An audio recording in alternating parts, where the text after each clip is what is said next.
Hello friends, எல்லாமே நல்லா போய்கிட்டு இருந்தால் எப்படி? ஏதாவது ஒரு திருஷ்டி போட்டு வேணும்ல. இது வரைக்கும் விஜயோட ஆட்சி நல்ல விதமாகவே மக்கள் மத்தியில் பேசப்பட்டு வருது. பட் இவர்கள் கட்சிக்கு ஏதாவது குறை வரணும், இல்லை இவர்கள் கட்சி ஏதாவது ஒரு விமர்சனத்துக்கு வரணும்னா அது யாருனால முடியும்? அவங்க கட்சினாலே தான் முடியும். அதுவும் பர்டிகுலராக விஜய்னால தான் முடியும். ஆரம்பத்திலிருந்து மக்கள் மத்தியில் பெரிய அளவில் ஒரு ஈடுபாடு இல்லாத ஒரு நேம் வந்து த்ரிஷா. எதற்காக த்ரிஷா, ஏன் முக்கியமான நிகழ்வுகளில் த்ரிஷா அப்படின்றது அடிக்கடி நடக்கக்கூடிய ஒரு விவாதம் தான். இப்போ நேற்று நடந்த இண்டிபெண்டன்ஸ் டே செலிப்ரேஷன் ஃபர்ஸ்ட் ரோலையே த்ரிஷா உட்காந்துருந்தது. அதற்கு அடுத்தபடியாக விஜய் கட்சியில் இருக்கக்கூடிய நபர்கள் கோட் பண்ணக்கூடியது, அவர்கள் பேசக்கூடியது எல்லாமே இந்த மதம் சார்ந்ததாக இருக்குது. இது மக்கள்கிட்ட பெரிய அளவில் வரவேற்பு கிடைக்குமா, இது மக்கள் எப்படி எடுத்துக்கிறாங்க அப்படின்றதெல்லாம் இந்த வீடியோவில் பார்க்கலாம். வாங்க வீடியோக்குள்ளே போகலாம். நம்ம பெருசாக யாரோடைய பர்சனலையும் பேச வேண்டிய அவசியம் கிடையாது. அது விஜயோடைய முழு ரைட்ஸ். அவர் யாரை இன்வைட் பண்ணணும், யாரோட பேசணும், யாரோட லைஃப்பை லீட் பண்ணணும், எல்லாமே விஜய்க்கான உரிமை. நேற்று நடந்த இண்டிபெண்டன்ஸ் டே செலிப்ரேஷனில் ஃபஸ்ட் ரோலில் அவங்க அப்பா அம்மா பக்கத்தில், விஜயோட அப்பா அம்மா பக்கத்தில் வந்து த்ரிஷா உட்காந்துருக்காங்க. இதுதான் பெரிய கேள்வியை எழுப்புது. அவங்க எந்த புரோட்டோக்கால், என்ன அடிப்படையில் முன்னாடி வந்து உட்காந்தாங்க? அவர்கள் நண்பர்களாக இருக்கலாம். நண்பராக இருந்தால் அது நிறையா கேபின், நிறைய இடத்துல உட்காரக்கான வாய்ப்பு. ஃபஸ்ட் ரோவில் வந்து உட்காந்துருக்காங்கன்னா அப்போ அவங்கள யார் இன்வைட் பண்ணால்? இதற்கு முன்னாடி சங்கீதா மேடம்க்கு இவங்களுக்குமான ஒரு டிவோர்ஸ் வர்றது, டிவோர்ஸ்க்கான ப்ராசஸ் போய்கிட்டு இருக்கு அப்படின்ற செய்தி வந்த 2வது நாளுக்குள்ளே என்ன செஞ்சுருந்தாங்க? விஜயும் த்ரிஷா அவர்களும் ஒரு ஃபங்க்ஷனுக்கு ஒரே மாதிரி காஸ்டியூம் போட்டு அந்த ஃபங்க்ஷன் அட்டன் பண்ணியிருந்தாங்க. அப்போயே நிறையா மீடியாவில் அதை பற்றி பேசியிருந்தாங்க. இதில் ப்ராப்ளம் என்னென்னா, ஒரு அளவுக்கு மக்களால் கொண்டாடப்படக்கூடிய தலைவராக இருக்கையில் அவர்கள் செய்யக்கூடிய எல்லா செயல்களும் மக்கள் மத்தியில் போய் ரீச் ஆகும். இப்போ விஜய்க்கு நல்ல பேர் மக்கள்கிட்ட இருக்குது அப்படின்ற இல்லை, இவர் எதுக்கு இப்போ த்ரிஷாவோட போகிறாரு அப்படின்றது அப்போயே நிறையா பேர் பேசுனாங்க. மக்கள் என்ன செஞ்சுட்டாங்க? கண்ட்ரோல் பண்ணிட்டாங்க. எப்பா அது அவரோட இஷ்டம்ப்பா, யார் சரியாக இருக்கா, விஜய்க்கு என்ன பிடிக்குதோ அவர் பண்ணுறாரு அப்படின்ற மாதிரி விட்டுட்டாங்க. பட் இன்றைக்கி அவர் முதல்வர், இன்றைக்கி தமிழகத்தினோட முதல்வர் ஒரு இண்டிபெண்டன்ஸ் டே செலிப்ரேஷனில் முக்கியமான நிகழ்வுகள் என்ன செய்கிறாரு? அவர் அங்கே இருக்கையில் விஜய் சல்யூட் அடிக்க, அங்கே இருந்து த்ரிஷா சல்யூட் அடிக்கிறாங்க. இது தமிழ்நாட்டை தாண்டி இன்றைக்கி இந்தியா லெவலில் ஒரு விவாதத்தை உருவாக்குது. பட் இதில் நம்ம புரிஞ்சுக்கிற வேண்டியது என்னென்னா, விஜயோடைய ஓப்பனிங் ஸ்பீச், அவர் வந்து ஆட்சி அந்த அவர் பதவி ஏற்ற உடனே அவர் ஒரு ஸ்பீச் கொடுத்துருப்பாரு. இங்க ஒரே சென்டர் தான், என் தலைமையில் உண்டான சென்டர். இந்த பக்கம் ஒரு சென்டர், இந்த பக்கம் ஒரு பவர் சென்டர், அங்க ஒரு பவர் சென்டர், அதெல்லாம் கிடையவே கிடையாது. இப்பவே சொல்லிடுறேன், இனிமே there is no other power centre, only one power centre. அது விஜயோட பவர் சென்டர். அது மக்கள்கிட்ட ரொம்ப பிடிச்சிருந்தது. ஏன்னா இதற்கு முன்னாடி நடந்த ஆட்சிகள் நிறைய இடத்துல பார்த்து மக்கள் வெறுத்து போயிருந்தாங்க. ஏன்னா நிறையா பவர் சென்டர் இருக்கையில் கரெக்டான ஒரு விஷயம் போய் மக்களுக்கு கிடைக்கிறது இல்லை. அது வந்து துறை சார்ந்து நடக்கக்கூடிய ப்ராக்ரஸை ரொம்ப டிஸ்டர்ப் பண்ணும் நிறையா வந்து பவர் சென்டர் இருந்தா அப்படின்ற மாதிரி நம்ம ஏற்கனவே பார்த்துருப்போம். For an example, Jayalalithaa government அவங்க இருக்கையில் சசிகலா, அது ஒரு தனி பவர் சென்டராக இருந்தது. மக்கள் மத்தியில் அது ஒரு விழிப்புணர்வே கிரியேட் பண்ணுச்சுன்னு சொல்லலாம். அதுக்கடுத்து இப்போ ஸ்டாலின் கவர்மெண்ட்லேயும் அதே ப்ராப்ளம் இருந்துச்சு. சபரீசன் அதுவுமே மக்கள் மத்தியில் ஒரு விழிப்புணர்வை கிரியேட் பண்ணிருந்துச்சு. பட் இப்போ வந்து விஜய் ஒன்லி ஒன் பவர் சென்டர்னு சொன்ன உடனே மக்களுக்கு பயங்கரமாக அதில் ஒரு கனெக்ட் ஆச்சு. நல்லா இருக்குமே, இது யார்கிட்டையும் பெருசாக எந்த இதுவும் கிடையாது, விஜய் பார்த்து எந்த முடிவும் எடுக்கலாம், விஜய் மக்கள் நம்புகிறாங்க அப்படின்ற சூழ்நிலையில் விஜய் நல்ல முடிவு எடுப்பார், அது நல்ல விதமாக இருக்கும் அப்படின்றதுனால மக்கள் பயங்கர ஹாப்பி. பிகாஸ் அவர் வந்து என்னோட தலைமை கீழே ஒரே ஒரு பவர் சென்டர் அப்படின்னு சொன்னது எல்லாருக்குமே ரொம்ப பிடிச்சிருந்தது. பட் இப்போ நடக்கக்கூடிய நிகழ்வுகளை பார்க்கையில் நம்மளுக்கு கஷ்டமாக இருக்குது. என்னென்னா, ரீசெண்டாக நம்ம கூட பேசியிருப்போம், வெங்கட நாராயணன் அண்ட் தென் அர்ச்சனா கல்பாத்தி அகோரம் அவர்கள் 2 பேருக்குமான அப்பாயின்மெண்ட்டு அது என்ன பேசிஸில் கொடுத்தாங்கன்னு தெரியல. விஜய்க்கு ப்ரொஃபஷனல் ஃப்ரெண்ட் அதனால கொடுத்துருக்காங்க அப்படின்றத நம்மளால் யூகிக்க முடியுது.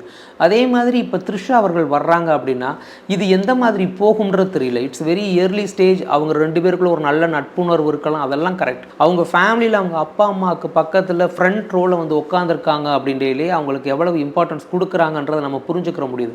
அப்படி இருக்கக்கூடிய சூழ்நிலையில் நாளைக்கு அவர்களுக்கு அரசியலில் உள்ளே வர்றதுக்கோ இல்லை ஒரு எம்பி சீட் கிடைக்கிறதுக்கோ இந்த மாதிரி அந்த நட்பு அந்த பவர் சென்டர் ஹெல்ப் பண்ணும் அப்படின்னா அது எந்த விதத்தில் நியாயம்? இது வரைக்கும் மக்கள் பார்த்து எது வேணாம் அப்படின்னு சொல்லி முடிவு பண்ணி அடுத்த ஒரு கட்சியை நியமிச்சிருக்காங்களோ அதே கட்சி இந்த மாதிரி தனக்கான ஆட்கள் தன்னோட தலைமையில் நம்ம என்ன வேணாலும் முடிவு எடுக்கலாம் அப்படின்ற இடத்துக்கு விஜய் போனார்னா அது ஹெல்த்தியான விஷயம் கிடையாது. அது கண்டிப்பாக வந்து அவருக்கே பேக் ஃபயர் ஆகிறதுக்கான சான்சஸ் அதிகம். அடுத்தபடியாக சொன்ன மாதிரி பார்க்கக்கூடியது வந்து அந்த மதம் சார்ந்து மரிய வில்சன், விஜயோடைய கட்சியில் இருக்கக்கூடிய ஃபினான்ஸ் மினிஸ்டர், இப்போ ரீசெண்டாக ஒரு இன்சிடென்ட்ல எனக்கு ஒரு மொழி என்னோட கிறிஸ்டியானிட்டி கற்றுக் கொடுத்துருக்கு. அன்பு மொழி, அமைதி மொழி, இரக்கத்தின் மொழி. இது பாதி பேருக்கு எவ்வளவு தமிழ் படிச்சாலும் தெரியாது. சாதாரணமாக கேட்கப்பட்ட கேள்வி, உங்களுடைய மொழி நடை வந்து அவ்வளவு எளிதாக புரிகிற மாதிரி இல்லை. எஸ், நான் இங்கிலீஷ் மீடியமில் படித்தேன், அதனால் எனக்கு சரியாக பெர்ஃபார்ம் பண்ண முடியலை. இல்லை நெக்ஸ்ட் டைம் பேசையில் நான் வந்து இங்கிலீஷில் பேசுகிறேன், இப்படி எதாவது சொல்லியிருந்தாலே முடிஞ்சு. என்னை வந்து நீங்கள் கேலி பண்ணுறீங்க, எனக்கு வந்து அன்பு மொழி, அதற்கு வந்து என்னுடைய பைபிள் அப்படி சொல்லியிருக்கு அப்படின்ற மாதிரி அவர் கோட் பண்ணது வந்து அது கம்ப்ளீட்டாக வந்து அன்னெசரி, அது கம்ப்ளீட்டாக கனெக்ட் ஆகவே இல்லை. அவர் கேட்ட கேள்விக்கு அவர் சொன்ன பதிலுக்கும் சம்மந்தமே இல்லை. அதை அவர் சென்சிட்டிவாக கொண்டு போயிட்டார். பர்பஸ்ஃபுல்லாக சென்சிட்டிவாக கொண்டு போனாரான்னு தெரில, பட் அது சென்சிட்டிவாக ஆனது. அதே மாதிரி சபாநாயகர் வந்து அங்கேயும் கிடையாது, வெளி நிகழ்வுகள் எங்கே பேசினாலுமே வந்து என்ன செய்கிறாரு, மதம் சார்ந்து பைபிள்லேருந்து கோட் பண்ணுறது நிறையா பண்ணுறாரு. வெளியில் பேசுகிறது கூட ஓகே, பட் சபாநாயகராக இருக்கார், எல்லாருக்கும் பொதுவானவர் அவர். என்னுடைய இதுவரைக்குமான வீடியோவில் எந்த இடத்துலையுமே நான் நாம் தமிழர் கட்சியை பற்றி பேசியிருக்கவே மாட்டேன். எனக்கு பெருசாக உடன்பாடு கிடையாது அவர்களை விமர்சனம் பண்ணவோ இல்லை அவர்கள் கட்சியை பற்றி பேசுகிறதுக்கோ. ஏன்னா அவர்கள் கட்சி என்ன நிலைமையில் இருக்குன்றது மக்களே ஒரு முடிவு கொடுத்துட்டாங்க. எலெக்ஷன் ரிசல்ட்டில் என்ன அப்படின்றத தெளிவாக சொல்லிட்டாங்க. அப்படின்றத நம்ம எதற்கு அவர்கள் மேலே ஒரு தேவையில்லாத கருத்தை சொல்லி. பட் இப்போ சீமான் அவர்கள் ஏற்கனவே சொல்லியிருந்த ஒரு ஸ்டேட்மெண்ட் வந்து, நீங்கள் சினிமாவில் இருக்க வரைக்கும் விஜய்ன்னு போட்டுட்டு இப்போ வந்து எதுக்கு ஜோசப் விஜய்ன்னு போட்டிருக்கீங்க அப்படின்ற ஒரு கேள்வியை கேட்டிருந்தார். அவ்வளவு இன் டீட்டெயில் போகாட்டியும் கூட இவங்க டிஎம்கேட்ட இருக்கக்கூடிய ஸ்ட்ராங்கான ஓட்டிங் இது வந்து மைனாரிட்டிகிட்ட இருந்திருக்கு. ஸோ அதை நம்ம அப்படியே கன்வெர்ட் பண்ணணும் அப்படின்றதுக்காக இதெல்லாம் பண்ணுறாங்களான்னு தெரியலை. விஜயோட ஆட்சியை டெஸ்ட் பண்ணுற மாதிரி இருக்கக்கூடிய அடுத்த நிகழ்வு தான் வந்து இந்த திருப்பரங்குன்றம் இஷ்யூ. ஏற்கனவே திமுக கவர்மெண்ட் வந்து இங்கே திருப்பரங்குன்றத்தில் விளக்கு ஏற்ற வேணாம் அப்படின்றதுக்கு என்னெல்லாம் முயற்சி பண்ணாங்களோ அதை எல்லாமே பண்ணிட்டாங்க. ஆனால் வந்து நம்மளுடைய கோர்ட் வந்து ஆர்டர் போட்டிருக்காங்க. இதை எப்படி அவங்க ஹேண்டில் பண்ண போகிறாங்கன்னு தெரியலை. அதை தாண்டி இப்போ நடந்த இன்னொரு நிகழ்வு, முருகன் சார்ந்து பேசுகிறதுனால அதை சொல்கிறேன். ஒரு டிவிகே கட்சி நபர் வந்து ஒரு ட்வீட் போட்டிருக்காரு, முருகனை பற்றி இழிவாக பேசியிருக்காரு.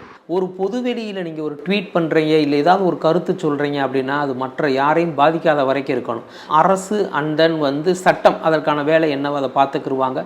பட் இந்த கவர்மெண்ட்டை நம்ம கேட்கக்கூடியது வந்து அனைவருக்குமான கவர்மெண்ட்டாக இது இருக்கும் அப்படின்றதான். பர்டிகுலராக ஒரு மதத்திற்கு சார்பாக இல்லாமல் இதற்காக நம்ம இதை இவ்வளவு சீரியஸாக பேசிக்கிட்டு இருக்கோம் அப்படின்னா FCRA ஆக்ட். ரீசெண்டாக சென்ட்ரல் கவர்மெண்ட் வந்து ஒன்று அனௌன்ஸ் பண்ணியிருந்தாங்க, ஃபாரின் கான்ட்ரிபியூஷன் ரெகுலேஷன் ஆக்ட் அப்படின்றது. அதற்கு எதிராக ஒரு தீர்மானம் என்ன பண்ணியிருக்காங்க, இப்போ இருக்கக்கூடிய டிவிகே கட்சி சட்டசபையில் வந்து தீர்மானம் போட்டிருக்காங்க. அது எதற்காகன்னு தெரியல. இது வந்து 1976 இருக்குது, 2010 வந்து ரெகுலேட் பண்ணாங்க. இப்போ ரீசெண்டாக சில சேஞ்சஸ் கொண்டு வந்திருக்காங்க. ஸோ இப்போ இருக்கக்கூடிய கவர்மெண்ட் என்ன பண்ணியிருக்கலாம், அதில் என்னென்ன சேஞ்சஸ் இருக்குது, அதில் எதெல்லாம் வேண்டாம் அப்படின்ற மாதிரி ஒரு டிஸ்கஷன் வச்சுருந்தா பரவாயில்ல. கம்ப்ளீட்டாக அதற்கு எதிராக ஒரு தீர்மானம்ன்ற மாதிரி கொண்டு வந்திருக்காங்க. FCRA ஆக்ட் அப்படின்றது இட்ஸ் மஸ்ட். இந்தியா மாதிரி ஒரு கண்ட்ரிக்கு, இந்தியாவில் மட்டும்தான் இது இருக்கானா கிடையாது, யூஎஸில் இருக்குது, யூகேயில் இருக்கலாம். இதை வச்சுருக்காங்க. என்னென்னா ஃபாரின்லேருந்து வரக்கூடிய ஃபண்டு எங்கேருந்து வருது, அதை எதற்காக பயன்படுத்துகிறாங்க, அதை எந்த மாதிரியெல்லாம் செலவு பண்ண போகிறாங்க அப்படின்றத டிரான்ஸ்பரண்ட்டாக வச்சுக்கிறணும் அப்படின்றதுக்காகத்தான் FCRA ஆக்ட் கொண்டு வந்திருக்காங்க.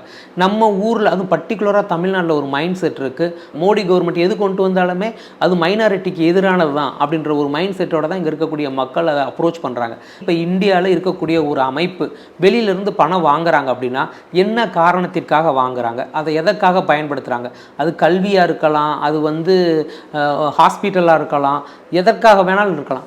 நிறைய அமைப்புகள் இதை நல்ல விதத்துக்கு பயன்படுத்தினாலும் சில அமைப்புகள் என்ன செய்கிறாங்க, நாட்டிற்கு எதிராகவோ இல்லை வந்து நம்மளுடைய பாதுகாப்புக்கு எதிராகவோ பயன்படுத்துறதுக்கான வாய்ப்புகள் அதிகம் இருக்கும். அப்படின்ற காரணத்திற்காகத்தான் இதை டிரான்ஸ்பரண்ட்டாக வச்சுக்கங்க கவர்மெண்ட் சொல்லுது. இதை எல்லா மிஷினரிஸும் எதிர்க்கலை, பர்டிகுலராக சில அமைப்புகள் மட்டும்தான் எதிர்க்கிறாங்க.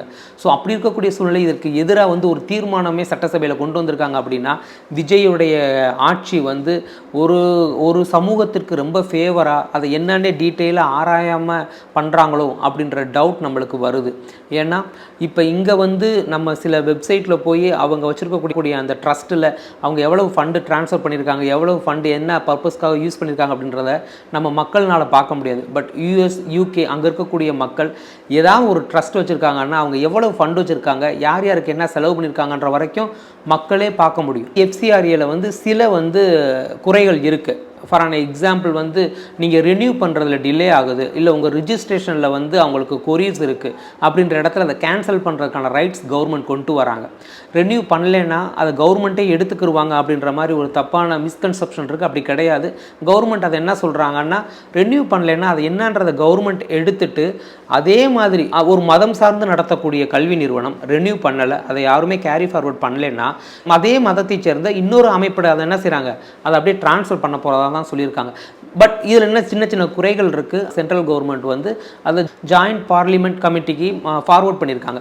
இப்போ அந்த கமிட்டி என்ன பண்ணும்னா அது எல்லாத்தையும் கிளாஸ் பை கிளாஸாக அனாலிசிஸ் பண்ணி அதில் என்னென்ன குறைகள் இருக்குது அப்படின்றதெல்லாம் பார்த்துட்டு அதுக்கப்புறம் அதை அடுத்ததுக்கு ஃபார்வர்ட் பண்ணுவாங்க.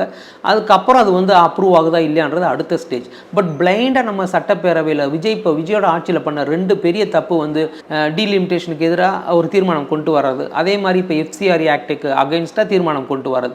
இது ரெண்டுமே இட்ஸ் டூ ஏர்லி. டீலிமிட்டேஷனை பற்றி இன்னும் என்ன இருக்குது அப்படின்றது சென்ட்ரல் கவர்மெண்ட்டே சொல்லலை. அதற்குள்ளே வந்து இவங்க வந்து எதிராக தீர்மானம் கொண்டு வந்துட்டாங்க. அதே மாதிரி தான் FCRA ஆக்ட். சென்ட்ரல் கவர்மெண்ட் வந்து எல்லாருக்கும் அது ஒரு எதிர்ப்பு இருந்ததுனால அதை வந்து ஜாயிண்ட் பார்லிமெண்ட் கமிட்டிக்கு ஃபார்வர்ட் பண்ணியிருக்காங்க. அதை அனாலிசிஸ் பண்ணிட்டு அடுத்து நம்மளுக்கு ஃபைனலாக கிடைக்கும். ஸோ நம்ம விஜய் கவர்மெண்ட்டுக்கு சொல்ல வேண்டியது என்னன்னா, இந்த தவறுகளை நீங்கள் கண்டினியூ பண்ணல அது மக்கள் மத்தியில் அப்படியே உங்களுக்கு பேக் ஃபயர் ஆகிறதுக்கான சான்சஸ் இருக்குது. அதெல்லாம் இப்போ மாற்றிக்கிருவீங்க அப்படின்றத நம்புகிறோம். அடுத்தடுத்த வீடியோவில் மற்ற நிகழ்வுகளை பேசுவோம். தேங்க்யூ ஃபார் வாட்சிங்.